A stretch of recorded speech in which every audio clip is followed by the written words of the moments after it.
Le 4-3-3, qu'on appelle aussi tiki-taka, est un système de jeu qui se joue avec un milieu à 3, avec une pointe qui peut être soit basse avec un joueur qu'on appelle la sentinelle, soit haute avec un meneur de jeu. Dans cette vidéo, on va s'intéresser à la formation pointe basse. Ce système de jeu se base en grande partie sur des jeux en triangle. Voici les triangles possibles. 4 triangles à former et déformer pour trouver de l'espace.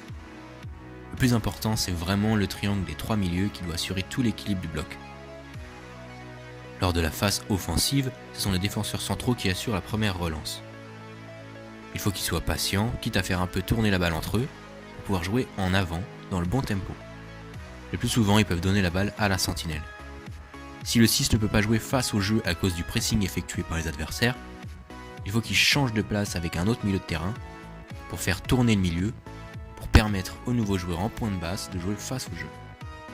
Sinon, il peut aussi s'appuyer sur les défenseurs centraux qui doivent alors monter à sa hauteur, ou à l'inverse, c'est lui qui vient se positionner entre les deux pour indiquer aux latéraux de monter, ce qui nous donne un 3-4-3 en phase offensive.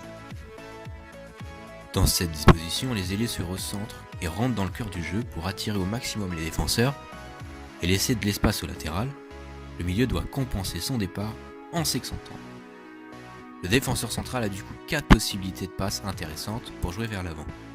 Il peut la donner au latéral ou au milieu pour jouer sur le côté, il peut faire basculer le jeu, et il peut aussi la donner à l'ailier qui s'est recentré pour lui permettre de percuter et de casser la ligne adverse. Nouvelle action, la sentinelle donne la balle au milieu de terrain.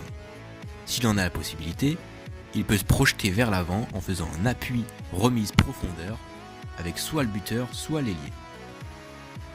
Quand la balle est à cette hauteur, les joueurs doivent prendre des risques et jouer en moins de touches pour accélérer le jeu. Le but est de mettre en danger pour marquer.